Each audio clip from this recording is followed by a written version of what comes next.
नमस्कार दोस्तों। जैसे कि आज मॉर्निंग में Raj comics by Sanjay Gupta YouTube channel पे ब्रह्मांड रक्षक का एक नया टीज़र लॉन्च किया गया। टीज़र मैं ऑलरेडी देख चुका हूँ, जिसमें तिरंगा, परमाणु एंड शक्ति, ये तीन सुपर हीरो जो इंडियन सुपर हीरोज़ हैं, इनको दिखाया गया है। और इसका ये जो नया टीज़र आया है, it is almost for the length of 2 minutes. तो 2 मिनट के लेंथ में ये जो टीज़र निकाला गया है, आइए इसको देखते हैं और जानने की कोशिश करते हैं कि एग्जैक्टली इसका जो विजुअल लुक है एंड जो उसकी फील लुक आई है वो कैसी है। मेरा कहना है ये जो प्रयोग Raj comics by Sanjay Gupta division में हो रहा है, हालांकि आज से कई साल पहले हो जाना चाहिए था, बट चलिए देर आए दुरुस्त आए। और ये जिस तरीके से अभी हमें कुछ समय पहले द अलायंस का पहला चैप्टर देखने को मिला, it didn't just became a teaser और ट्रेलर। सिर्फ टीज़र ट्रेलर तक ही बात नहीं टिकी, फाइनली हमें एक पूरा चैप्टर देखने को मिला। उसी तरीके से हम उम्मीद कर रहे हैं कि इस मिनी एनिमेटेड वेब सीरीज़ को भी हम एक फुल लेंथ में देख पाएंगे। So without wasting any time, आइए अब आपको दिखाते हैं और रिव्यू करते हैं, ब्रेक डाउन करते हैं इस टीज़र का, ब्रह्मांड रक्षक। So before starting the teaser, मैं जो हमारे दर्शक हैं और जो यंग दर्शक हैं हमारे, उनको बताना चाहूँगा ब्रह्मांड रक्षक बेसिकली राज कॉमिक्स का ही प्रोडक्ट है। जिस तरीके से हम डीसी कॉमिक्स में जस्टिस लीग को जानते हैं, उसी तरीके से ब्रह्मांड रक्षक बनाया गया था almost in the early 2000s, जिसमें जो राज कॉमिक्स के सुपर हीरोज़ हैं, excluding the prime super heroes यानी कि नागराज और सुपर कमांडो ध्रुव, यूजुअली दिखाया जाता है इनकी कहानियों में कि ओकेजनली आते हैं। अदरवाइज जो बाकी के कैरेक्टर्स हैं, जो बाकी का राज कॉमिक्स यूनिवर्स है, उसके सुपर हीरोज ज़्यादा होते हैं।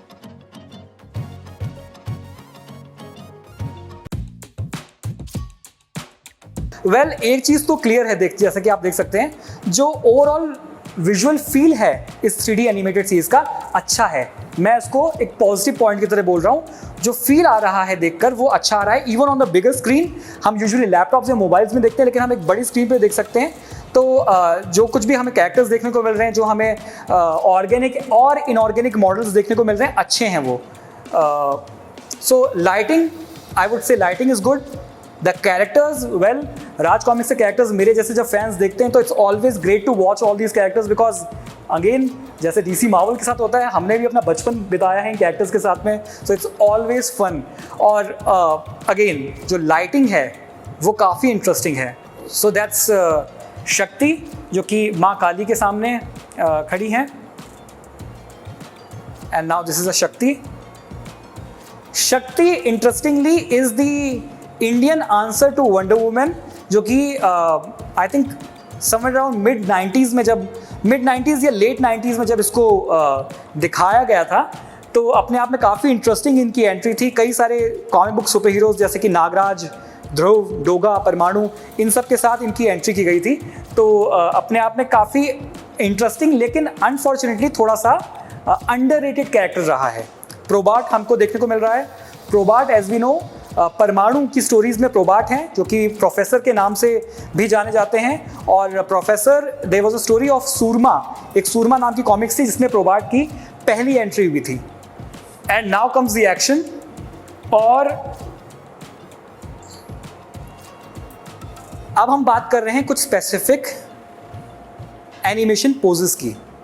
तो जैसे कि हम देख पा रहे हैं, मैंने कहा ओवरऑल जो फील है पूरे टीजर का इंटरेस्टिंग है, अच्छा है। जो एक चीज़ मैंने नोटिस करी वो ये थी कि इसमें बिल्कुल डायलॉग्स नहीं है। डायलॉग्स नहीं है, इसका मतलब लिपसिंग नहीं हो रही है किसी भी कैरेक्टर की। ऑलमोस्ट सभी कैरेक्टर्स के जो चेहरे हैं जो आप इसमें नोटिस करेंगे वो स्टिल हैं, बिल्कुल स्टिल। सेकेंडली, जो एनिमेशन पोजेस हैं, बिकॉज जो फील एंड लुक है मॉडल्स के जरिए जो बनाया गया, दिखाया गया, लाइटिंग के जरिए जो दर्शाया गया, वो अपने आप में अच्छा है। लेकिन जो पोजेज हैं, बिकॉज पोजेज ही मेन पावर होती है, पावर हाउस होता है, पोजेज की वजह से ही इंटरेस्टिंग चीज़ें बन सकती हैं। तो पोजेज में डेफिनेटली कुछ ऐसे इश्यूज हैं। मैंने अपने जो कोलीग्स हैं उनसे भी इस बारे में बात करी थी, जो कि 3D स्पेशलाइजेशन रखते हैं, और वो भी कह रहे थे इनफैक्ट इसमें कोई इस बात बहुत ज़्यादा 3D स्पेशलाइजेशन की ज़रूरत नहीं है। आप खुद भी अगर देखें तो विजुअली जो ये परमाणु का पोज है, ये अपने आप में कईयों को काफ़ी प्रॉब्लमेटिक लगा है। जस्ट लाइक आयरन मैन, अगर इसके हाथ पीछे होने के बजाय सामने बंधे होते, it would have looked more interesting and more realistic. So कुछ स्पेसिफिक एक्शन सीक्वेंसेस हैं तीनों कैरेक्टर्स के। वंस अगेन शक्ति के सारे शॉट्स जो दिखाए गए हैं काफ़ी इंटरेस्टिंग है। शक्ति मुझे यहाँ बहुत अच्छी लगी है जब वो फायर बॉल की तरह हवा में उड़ रही है। तिरंगा के विलेंस, सुपर विलेंस दिखाए गए हैं। And now that's the power shot of the entire teaser, काफ़ी इंटरेस्टिंग है। इससे पिछले टीज़र में भी यही दिखाया गया था, दिखने में अच्छा लगता है। तिरंगा की जो नई ढाल है, बिकॉज प्रीवियसली तिरंगा वाज होल्डिंग जो कैप्टन अमेरिका की तरह बिल्कुल राउंड होती है शील्ड, वो होल्ड करी थी, लेकिन बाद की कॉमिक बुक्स में तिरंगा के जो शील्ड है उसकी ढाल है उसको थोड़ा टेक्नो बना दिया गया था, वी कैन सी दैट। और again Shakti is there, Parmanu is there and the background.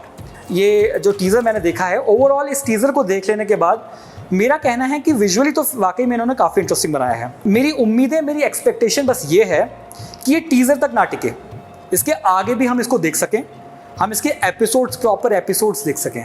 Because अगर आप यूट्यूब चैनल पे जाएंगे राज कॉमिक्स बाय संजय गुप्ता पे, तो ये चीज़ आप भी जानते हैं, मैं भी जानता हूँ, all the viewers and readers of comic books, कि हम यूजुअली टीज़र ट्रेलर देखते हैं। यही बात मैंने अलायंस के लिए कही थी and I am so happy कि ऐसा नहीं हुआ। एक हमें पूरा चैप्टर देखने को मिला बिल्कुल उसी तरीके से, very optimistic and very hopeful for the entire episodes of ब्रह्मांड रक्षक।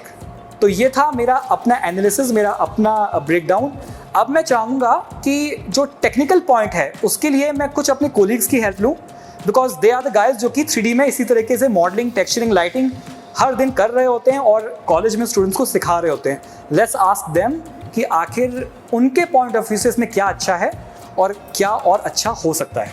विजुअली तो अपीलिंग है, लाइटिंग, रेंडरिंग जैसा हमें दिख रहा है, इनफैक्ट टेक्सचरिंग भी काफ़ी अच्छी कर रखी है और लुक ऐसा नहीं लग रहा है कि बहुत पुराने टाइम का कोई 3D वर्क है, ऐसा कुछ है, बिल्कुल मॉडर्न ही लुक आ रहा है। तो अगर लुक वाइज बात बोले जाए तो ऐसी कोई कमी नज़र नहीं आ रही है। लेकिन हाँ, कुछ चीज़ें हैं, जैसे इसमें हम देख रहे हैं कि क्लॉथ की सिमुलेशन जो है, केप्स वगैरह, उसका जो सिमुलेशन है वो उतनी अच्छी नहीं है जितनी होनी चाहिए। और दूसरा जो कैरेक्टर्स का एनिमेशन है, स्पेशली जो उनके फाइट सीन्स हैं, उसमें जो उनकी पोजेज़ हैं वो और बेटर हो सकती थी। इनफैक्ट एनिमेशन पे और काम करा जा सकता है उसको और बेटर करने के लिए, क्योंकि यूजुअली अगर हम केप्स का एनिमेशन देखें, इनफैक्ट रियल लाइफ में भी, तो केप्स जो होते हैं लाइट वेट होते हैं, इतने हैवी नहीं होते। लेकिन वो जिस तरीके का क्लॉथ लग रहा है वो बहुत हैवी लग रहा है और वो कैरेक्टर के मूवमेंट से मैच नहीं कर रहा है। बेसिकली क्लॉथ बिल्कुल अलग तरीके से एनिमेट हो रहा है, कैरेक्टर का मूवमेंट जो है वो उसके साथ जस्टिफाई नहीं कर रहा है बेसिकली, कि क्लॉथ का मूवमेंट जो है वो सही नहीं लग रहा है। जैसे हम नेचुरली क्लॉथ का मूवमेंट देखते हैं तो उसके साथ वो मैच नहीं कर रहा है, इसी वजह से वो ऑकवर्ड लग रहा है देखने में। और दूसरा जो कैरेक्टर के एनिमेशंस हैं, उनकी पोजेज़, उनकी टाइमिंग, कैरेक्टर्स का एनिमेशन में स्टिफनेस लग रही है, एक फ्लूइडिटी नहीं लग रही, जैसी एक फ्लूइडिटी हम एक्सपेक्ट करते हैं आजकल जो भी कंटेंट बनता है।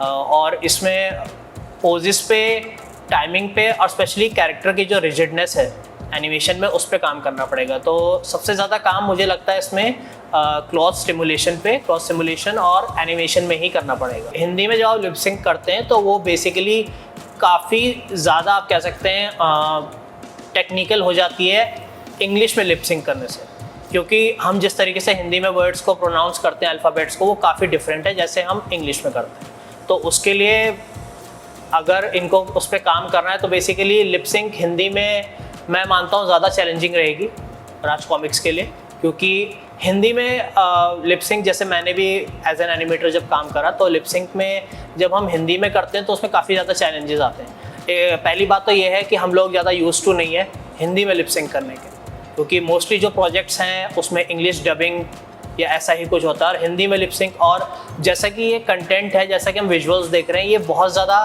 कार्टूनिश की तरफ नहीं है। एक तरीके से मैं इसको सेमी रियलिस्टिक के आसपास, इनफैक्ट सेमी रियलिस्टिक से भी थोड़ा सा रियलिज्म की तरफ है, तो रियलिज्म की तरफ ये ज़्यादा करें तो लिपसिंक भी फिर उसको मैच करनी चाहिए। ये भी एक चीज़ है, क्योंकि कार्टून्स में अगर आप देखते हैं तो लिपसिंक वो अगर थोड़ा बहुत भी मतलब ब्लैबरिंग टाइप का भी कुछ बना देते हैं तो वो उस पर इतना नोटिस नहीं जाता। लेकिन जब आप रियलिस्टिक एनिमेशन की तरफ कर रहे हैं काम, तो उसमें लिपसिंक भी आपकी रियलिस्टिक लगनी चाहिए, वरना आपका एनिमेशन फिर कन्विंसिंग नहीं लगेगा। ओवरऑल वीडियो मुझे बहुत ही अच्छा लग रहा है, स्पेशली लाइटिंग का पार्ट इसमें मुझको अच्छा लगा। जैसे शक्ति का कैरेक्टर दिखाया है इसमें, उसमें लाइटिंग बहुत अच्छी करी हुई है। और जहाँ तक बात करूँ एक कैरेक्टर है इसमें तिरंगा, उसमें एक सीन आता है जिसमें वो जिम के अंदर बैठा है या कुछ एक्सरसाइज कर रहा है। उसमें अगर हम नोटिस करेंगे तो उसके राइट हैंड में एक थोड़ा सा शेडो आ रही है, वो मुझे लगता है ठीक हो सकती थी। और एनिमेशन में थोड़ा और वर्क हो सकता है इसमें, जैसे कैरेक्टर के मूवमेंट्स हैं या पोजेज़ हैं उनमें और वर्क हो सकता है। जैसे कि सर ने बात करी कि क्लोथ के सिमुलेशन के ऊपर वो और बेटर हो सकता था। इस तरीके की जो वेब सीरीज़ हैं वो आती रहनी चाहिए, तो मेरे एज के जो यंग जो यूथ ऑडियंस है उनको काफ़ी पसंद आएगा, क्योंकि बहुत टाइम से कुछ, क्योंकि ये टोटली कॉमिक्स पे बेस है, तो बहुत टाइम से ऐसा कुछ अभी मार्केट में आया नहीं है। तो मैं एक्सपेक्ट करूँगा कि इस तरीके का कंटेंट और आना चाहिए। तो बेसिकली एक दर्शक के तौर पे मैं यही कहना चाहूँगा कि क्योंकि कंपटीशन बहुत है मार्केट में, आजकल लोग एनिमेज को बहुत पसंद करते हैं, नारुतो हो गया, वन पीस हो गया, और उसके मुकाबले में अब इंडियन इंडस्ट्री में कुछ ऐसा आना, तो मैं समझता हूँ ये बहुत ही टफ कंपटीशन रहेगा। और अगर कुछ ऐसा आ रहा है तो कोशिश यही रहेगी कि ये बेटर से भी बेटर हो, मतलब एक लेवल हो इसका जिसको लोग देखना पसंद करें।